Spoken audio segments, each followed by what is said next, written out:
Hi friends, mastmaga.comಗೆ ಸ್ವಾಗತ. ನಾನು Amar Prasad. China America trade ವಾರ್ನಿಂದ ಭಾರತಕ್ಕೆ ಹೊಡೆತ ಬೀಳೋ ಸಾಧ್ಯತೆ ಎದುರಾಗಿದೆ. ಚೀನಾ ರೇರ್ ಅರ್ತ್ ಮ್ಯಾಗ್ನೆಟ್ ಅನ್ನ ಶಸ್ತ್ರದ ರೀತಿಯಲ್ಲಿ ಯೂಸ್ ಮಾಡ್ತಿದೆ. ಇದರಿಂದ ಭಾರತದ ಆಟೋಮೊಬೈಲ್, ಅದರಲ್ಲೂ ಕೂಡ ಎಲೆಕ್ಟ್ರಾನಿಕ್ ವೆಹಿಕಲ್ ಸಂಸ್ಥೆಗಳು ಆತಂಕಕ್ಕೀಡಾಗಿವೆ. ಎಷ್ಟರ ಮಟ್ಟಿಗಂದ್ರೆ ಜುಲೈ ನಂತರ ಪ್ರೊಡಕ್ಷನ್ನೇ ಬಂದ್ ಮಾಡಬೇಕಾಗಿ ಬರಬಹುದು ಅಂತ ಹೇಳ್ತಿವೆ. ಹಾಗಿದ್ರೆ ಏನಿದು ರೇರ್ ಅರ್ತ್ ಮ್ಯಾಗ್ನೆಟ್ಸ್? ಚೀನಾ ಬಳಿ ಇಷ್ಟೊಂದು ರೇರ್ ಅರ್ತ್ ಮ್ಯಾಗ್ನೆಟ್ಸ್ ಇರೋದು ಹೇಗೆ? ಇದು ಯಾವುದಕ್ಕೆ ಬಳಕೆಯಾಗುತ್ತೆ? ಎಲ್ಲವನ್ನ ಈ ವರದಿಯಲ್ಲಿ ಹೇಳ್ತಾ ಹೋಗ್ತೀವಿ. ಕಡೆ ತನಕ ಮಿಸ್ ಮಾಡದೆ ನೋಡಿ. ಏನಿದು rare earth magnet? Rare earth magnet ಅಂದ್ರೆ ರೇರ್ ಅರ್ತ್ ಎಲಿಮೆಂಟ್ ಗಳಿಂದ ಉತ್ಪಾದಿಸುವ ಒಂದು ಬಗೆಯ ಮ್ಯಾಗ್ನೆಟ್. ಈ ಮ್ಯಾಗ್ನೆಟ್ ನಲ್ಲಿ 2 ರೀತಿಯ ಮ್ಯಾಗ್ನೆಟ್ಸ್ ಇದೆ ಸ್ನೇಹಿತರೆ. ಭೂಮಿಲೊಟ್ಟು 17 ತರದ ರೇರ್ ಅರ್ತ್ ಎಲಿಮೆಂಟ್ ಗಳು ಸಿಗ್ತವೆ. ಅದರಲ್ಲಿ ನಿಯೋಡಿಮಿಯಂ ಅನ್ನೋ ರೇರ್ ಅರ್ತ್ ಎಲಿಮೆಂಟ್ಗೆ ಐರನ್ ಮತ್ತು ಬೋರಾನ್ ಸೇರಿಸಿ ಮ್ಯಾಗ್ನೆಟ್ ರೆಡಿ ಮಾಡಲಾಗುತ್ತೆ. ಇದನ್ನ ನಿಯೋಡಿಮಿಯಂ ಮ್ಯಾಗ್ನೆಟ್ ಅಂತ ಕರೆಯಲಾಗುತ್ತೆ. ಇದು ಸ್ಟ್ರಾಂಗ್ ಮ್ಯಾಗ್ನೆಟಿಕ್ ಪವರ್ ಹೊಂದಿದ್ದು ಕಡಿಮೆ ಖರ್ಚಿನಲ್ಲಿ ಆಗಿ ಹೋಗುತ್ತೆ. ಏನೊಂದು ಸಮೇರಿಯಂ ಅನ್ನೋ ರೇರ್ ಅರ್ತ್ ಎಲಿಮೆಂಟ್ಗೆ ಕೊಬಾಲ್ಟ್ ಅನ್ನ ಸೇರಿಸಿ ಮ್ಯಾಗ್ನೆಟ್ ಮಾಡಲಾಗುತ್ತೆ. ಇದನ್ನ ಸಮೇರಿಯಂ ಮ್ಯಾಗ್ನೆಟ್ ಅಂತ ಕರೆಯಲಾಗುತ್ತೆ. ಹೈ ಟೆಂಪರೇಚರ್ ತಡ್ಕೊಳ್ಳೋ ಸಾಮರ್ಥ್ಯ ಇದಕ್ಕಿರುತ್ತೆ. ತುಕ್ಕು ಹಿಡಿಯಲ್ಲ. ಇದನ್ನ ರೆಡಿ ಮಾಡೋಕೆ ಸ್ವಲ್ಪ ಖರ್ಚು ಜಾಸ್ತಿ ಆಗುತ್ತೆ. ರೇರ್ ಅರ್ತ್ ಮ್ಯಾಗ್ನೆಟ್ಸ್ ಎಲ್ಲಿ ಬಳಕೆಯಾಗುತ್ತೆ? ನಿಯೋಡಿಮಿಯಂ ಮ್ಯಾಗ್ನೆಟ್ ಅನ್ನ hard disk, drives, audio equipment, electronic motor ಹಾಗೆ MRI ನಂತಹ ಮೆಡಿಕಲ್ ಡಿವೈಸ್ ಗಳಲ್ಲೂ ಕೂಡ ಯೂಸ್ ಮಾಡಲಾಗುತ್ತೆ. ಅದರಲ್ಲೂ ಹೆಚ್ಚಾಗಿ ಎಲೆಕ್ಟ್ರಿಕ್ ವೆಹಿಕಲ್ಗಳಲ್ಲಿ ಯೂಸ್ ಮಾಡಲಾಗುತ್ತೆ.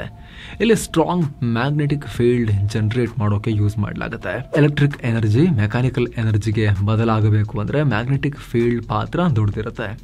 ಬ್ರೇಕಿಂಗ್ ಸಿಸ್ಟಮ್ನಲ್ಲಿ, ವಿಂಡ್ ಗ್ಯಾಸ್ ವೇಪರ್ ಮೋಟಾರ್ನಲ್ಲಿ, ಸ್ಟೇರಿಂಗ್ನಲ್ಲಿ ಹೀಗೆ ಹಲವು ಭಾಗಗಳಲ್ಲಿ ಇದನ್ನು ಬಳಸಲಾಗುತ್ತೆ. ಏನು ಸಮೇರಿಯಂ ಕೋಬಾಲ್ಟ್ ಮ್ಯಾಗ್ನೆಟ್ ಅನ್ನ ಡಿಫೆನ್ಸ್ ಕ್ಷೇತ್ರದಲ್ಲಿ ಅಂದ್ರೆ ಯುದ್ಧ ವಿಮಾನ, ಬ್ಯಾಲಿಸ್ಟಿಕ್ ಕ್ಷಿಪಣಿಗಳ ನಿರ್ಮಾಣದಲ್ಲಿ ಬಳಕೆ ಮಾಡಲಾಗುತ್ತೆ. ಉದಾಹರಣೆಗೆ ಅಮೆರಿಕದ ಪ್ರತಿ F-35 ಫೈಟರ್ ಜೆಟ್ ನಲ್ಲಿ 11 kg 300 ಗ್ರಾಂನಷ್ಟು ಈ ಸಮೇರಿಯಂ ಕೋಬಾಲ್ಟ್ ಮ್ಯಾಗ್ನೆಟ್ ಅನ್ನ ಯೂಸ್ ಮಾಡಲಾಗಿದೆ. ಅಂದ್ರೆ ಡಿಫೆನ್ಸ್ ಕ್ಷೇತ್ರಕ್ಕೆ ಸಮೇರಿಯಂ ಕೋಬಾಲ್ಟ್ ಮ್ಯಾಗ್ನೆಟ್ ತುಂಬಾ ಮುಖ್ಯ. ಚೀನಾ ಮುಷ್ಟಿಯಲ್ಲಿ rare earth magnet.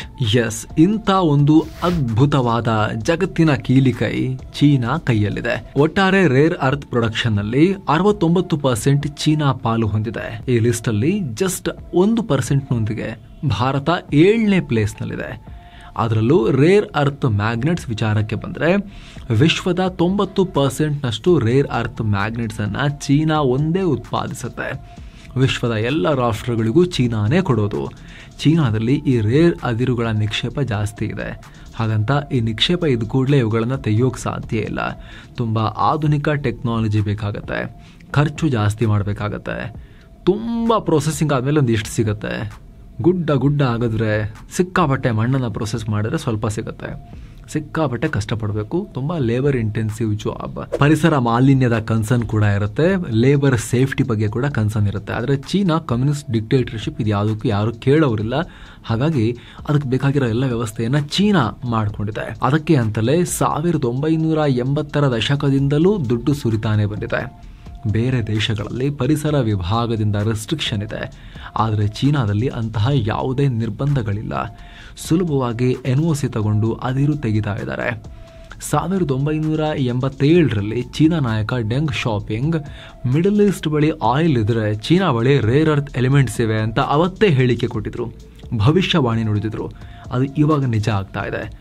ಅಮೆರಿಕದೊಂದಿಗೆ trade ವಾರ್ಗೆ ಇಳಿದಿರೋ China ಈಗ ರೇರ್ ಅರ್ತ್ ಎಲಿಮೆಂಟ್ಸ್ ನ ಟೂಲ್ ರೀತಿಯಲ್ಲಿ ಯೂಸ್ ಮಾಡೋಕೆ ಶುರು ಮಾಡಿದೆ.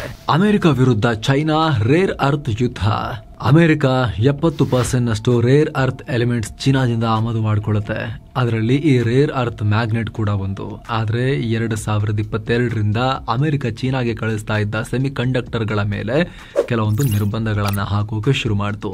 ಅದಕ್ಕೆ ಪ್ರತಿಯಾಗಿ ಚೀನಾ ರೇರ್ ಅರ್ತ್ ಎಲಿಮೆಂಟ್ಗಳ ಎಕ್ಸ್ಪೋರ್ಟ್ ಮೇಲೆ ನಿರ್ಬಂಧ ಹಾಕೋಕೆ ಶುರು ಮಾಡಿತು. ಅದರಲ್ಲೂ ಈ ಸಲ ಟ್ರಂಪ್ ಟ್ಯಾರಿಫ್ ಹೇರಿದ ಬಳಿಕ ಚೀನಾ ರೇರ್ ಅರ್ತ್ ಎಲಿಮೆಂಟ್ಗಳ ರಫ್ತಿನ ಮೇಲೆ ಏಪ್ರಿಲ್ 4ರಿಂದ ದೊಡ್ಡ ನಿರ್ಬಂಧ ಹಾಕಿದೆ.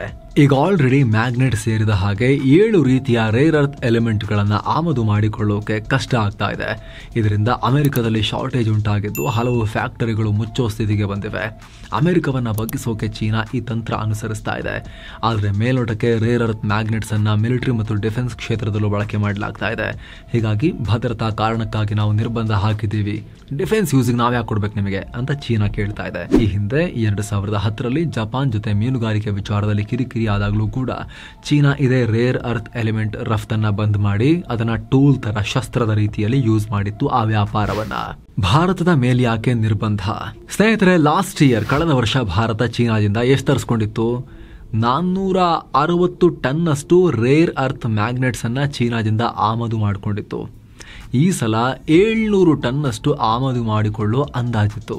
ಆದರೆ ಚೀನಾ ಹೊಸ ರೂಲ್ಸ್ ತಂದು ರೇರ್ ಅರ್ತ್ ಮ್ಯಾಗ್ನೆಟ್ಗಳ ಆಮದನ್ನ ಕಷ್ಟ ಮಾಡಿದೆ ಭಾರತಕ್ಕೆ. ಅಮೆರಿಕದೊಂದಿಗೆ ಟ್ರೇಡ್ ಯುದ್ಧ ಮಾಡ್ತಾ ಇದ್ರೆ ನಮ್ಮ ಮೇಲೆ ಯಾಕೆ ಈ ರೀತಿ ಅನ್ನೋ ಪ್ರಶ್ನೆ ಮೂಡಬಹುದು. ಅಮೆರಿಕ ಬೇರೆ ರಾಷ್ಟ್ರಗಳ ಮೂಲಕ ಅದನ್ನ ತರಿಸ್ಕೊಳ್ಳದಂತೆ ತಡೆಯೋಕೆ ಹೀಗೆ ಮಾಡ್ತಾ ಇದೀವಿ ಅಂತ ಚೀನಾ ಹೇಳ್ತಾ ಇದೆ. ಅಂದ್ರೆ ಭಾರತ ಅಥವಾ ಬೇರೆ ರಾಷ್ಟ್ರಗಳ ಮೂಲಕ ಈಗ ಇಂಡಿಯಾದ ಹತ್ರ ಬೈ ಮಾಡಿಸೋದು, ಆಮೇಲೆ ಅಮೆರಿಕಕ್ಕೆ ಕಳಿಸೋದು, ಆ ರೀತಿ ಮಾಡಿಬಿಟ್ರೆ ಅನ್ನೋ ಚೀನಾ ಲೆಕ್ಕಾಚಾರ. ಇದೇ ಕಾರಣಕ್ಕೆ ಎಲ್ಲ ರಾಷ್ಟ್ರಗಳಿಗೂ ಹೋಲ್ಸೇಲ್ ಆಗಿ ನಿರ್ಬಂಧ ಹಾಕಿದ್ದಾರೆ. ಯಾವ ಕಾರಣಕ್ಕೆ ಆಮದು ಮಾಡ್ಕೊಳ್ತಾ ಇದ್ದೀವಿ? ಎಂಡ್ ಯೂಸರ್ ಸರ್ಟಿಫಿಕೇಟ್ ಅಂದ್ರೆ ಫೈನಲ್ ಯೂಸ್ ಏನು ಅನ್ನೋದ್ರ ಬಗ್ಗೆ ಮಾಹಿತಿ ಕೇಳ್ತಾ ಇದೆ. ಅಷ್ಟೇ ಯಾಕೆ, ಯಾವ ಪ್ರಾಡಕ್ಟ್ನಲ್ಲಿ ಯೂಸ್ ಮಾಡ್ತಿದ್ದೀರೋ ಅದರ ಫೋಟೋ ಕಳಿಸಿ ಅಂತ ಕೂಡ ಕೇಳ್ತಾ ಇದ್ದಾರೆ. ಭಾರತದ ವಿವಿಧ ಕಚೇರಿ, ಚೀನಾ ರಾಯಭಾರ ಕಚೇರಿ, ಚೀನಿ ಅಥಾರಿಟೀಸ್, ಹೀಗೆ ಹಲವು ಕಡೆ ಈ ಅಪ್ಲಿಕೇಶನ್ ಪಾಸ್ ಆಗಬೇಕು, ಆ ರೀತಿ ರೂಲ್ಸ್ ಬಂದಿದೆ. ಇಷ್ಟೆಲ್ಲ ಮಾಡಿದ್ರು ಬೇಗನೆ ಗ್ರೀನ್ ಸಿಗ್ನಲ್ ಸಿಗ್ತಾ ಇಲ್ಲ.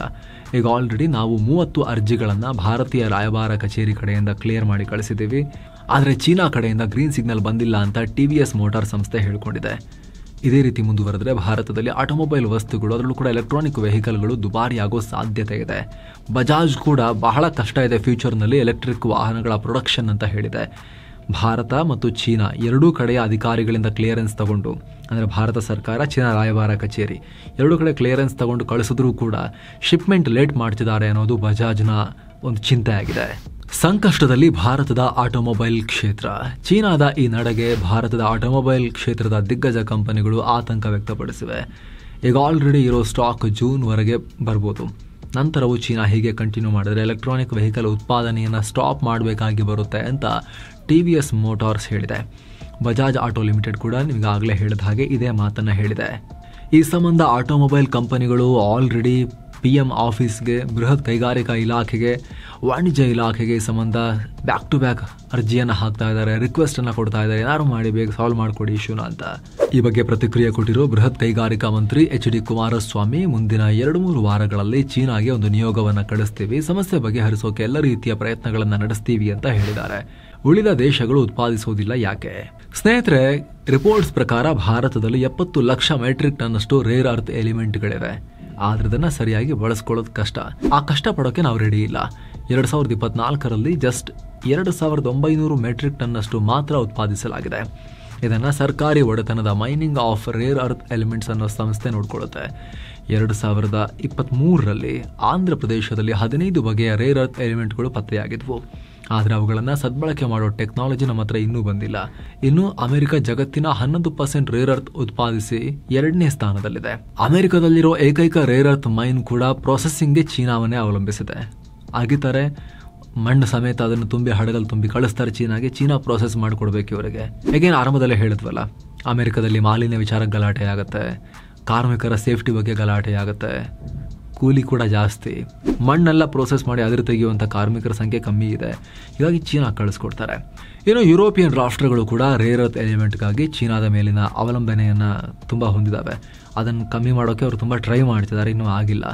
ಈ ಕ್ಷೇತ್ರದಲ್ಲಿ ಟೆಕ್ನಾಲಜಿ ಅಭಿವೃದ್ಧಿಗೆ ಹೂಡಿಕೆ ಮಾಡೋಕ್ಕೆ ಶುರು ಮಾಡಿದ್ದಾರೆ ಅವರು. ಅದರಿಂದ ಒಂದಷ್ಟು ಮಟ್ಟಿಗೆ ಯುರೋಪಿಯನ್ಸ್ಗೆ ರಿಸಲ್ಟ್ ಕೂಡ ಸಿಕ್ಕಿದೆ. ಚೀನಾದಿಂದ ರೇರ್ ಅರ್ತ್ ಆಮದಿನ ಪ್ರಮಾಣವನ್ನು ಅವರು 98%ನಿಂದ 46%ಗೆ ಇಳಿಸಿದ್ದಾರೆ. ಇನ್ನು ಜಪಾನ್ ಕೂಡ ಚೀನಾ ಮೇಲೆ ಡಿಪೆಂಡ್ ಆಗಿದೆ. ಅದರಿಂದ ಹೊರಗೆ ಬರೋಕೆ ಅವರು ಆಸ್ಟ್ರೇಲಿಯಾದ ಲೈನಾಸ್ ರೇರ್ ಅರ್ತ್ ಅನ್ನೋ ಒಂದು ಕಂಪನಿ ಮೇಲೆ ಹೂಡಿಕೆ ಮಾಡ್ತಿದ್ದಾರೆ. ಅಲ್ಲಿಂದ ತಗೊಂಬರೋಕೆ ಏನೋ ಒಂದು ಮಾಡೋಣ ಅಂತ ಪ್ರಯತ್ನ ಪಡ್ತಾ ಇದ್ದಾರೆ. ಹೀಗಾಗಿ ಸ್ನೇಹಿತರೆ, ನಾವು ಕೂಡ ಬುಡಕ್ಕೆ ಬೆಂಕಿ ಬಿದ್ದ ಮೇಲೆ ಟೆಕ್ನಾಲಜಿ ಮೇಲೆ ಹೂಡಿಕೆ ಮಾಡೋದು ಕಂಡ್ಕೋಬೇಕು. ಬೇಗ ನಾವು ರೇರ್ ಅರ್ತ್ ತೆಗಿಬೇಕು ಅಂತ ಹೊರಟ್ರೆ ಆಗೋದಿಲ್ಲ. ಅದಕ್ಕೆ ದೂರದೃಷ್ಟಿಯ ಯೋಜನೆ ಮತ್ತು ಪ್ಲಾನಿಂಗ್ ಬೇಕು. ಈಗಲಾದರೂ ಕೂಡ ಭಾರತ ಈ ನಿಟ್ಟಿನಲ್ಲಿ ಮುಂದುವರಿಬೇಕು. ಯಾಕಂದ್ರೆ ಮುಂದೆ ಎಲೆಕ್ಟ್ರಿಕ್ ವೆಹಿಕಲ್ಗಳು ರಸ್ತೆಗಳನ್ನು ರೂಲ್ ಮಾಡ್ತವೆ. ಆಗಲೂ ಬೇಸಿಕ್ ವಸ್ತುಗಳಿಗೆ ಚೀನಾ ಮೇಲೆ ಡಿಪೆಂಡ್ ಆಗಬೇಕು ಅಂದರೆ ಭಾಳ ಕಷ್ಟ. ಜೊತೆಗೆ ರೇರ್ ಅರ್ತ್ ಮಾತ್ರ ಅಲ್ಲ, ಡೆಂಗ್ ಶಾಪಿಂಗ್ 30-40 ವರ್ಷದ ಹಿಂದೆ ಹೇಳಿರೋದು ನೋಡಿ, ಇವಾಗ ಅದು ಯೂಸಿಗೆ ಬರ್ತಾ ಇದೆ ಅಲ್ವಾ. ನಾವು ಇವಾಗ ಥಿಂಕ್ ಮಾಡ್ತಾ ಇದ್ದೀವಿ ಎಲ್ಲಿಂದ ತರೋಣ ಅಂತ. ಇವಾಗ ನೀಡ್ ಬಂದಾಗಿದೆ, ಇನ್ನು ಮುಂದಿದ್ದು ಯೋಚನೆ ಮಾಡಬೇಕಲ್ಲ. ಇವಾಗ ಇದು ಸಾಲ್ವ್ ಮಾಡ್ಕೊಳ್ಳೋದ್ರ ಜೊತೆಗೆ ಸಮಸ್ಯೆನ ಇನ್ನು 30-40 ವರ್ಷದ ರಿಕ್ವೈರ್ಮೆಂಟನ್ನು ಇವಾಗಲೇ ಥಿಂಕ್ ಮಾಡಿದ್ರೆ ಬಚಾವ್. ಇಲ್ಲಾಂದರೆ ಯಾವಾಗಲೂ ಕೂಡ ನಾವು ಲಾಸ್ಟ್ ಮೂಮೆಂಟಿಗೆ ಯಾರ ಹತ್ರ ಕೇಳೋದು ಅಂತ ಓಡಾಡ್ತಾ ಇರ್ತೀವಿ. ನಿಮಗೆ ಅನಿಸುತ್ತೆ ಕಾಮೆಂಟ್ ಮಾಡಿ ತಿಳಿಸಿ. ಮತ್ತೆ ಭೇಟಿ ಆಗ್ತಿರೋಣ. ನಮಸ್ತೆ.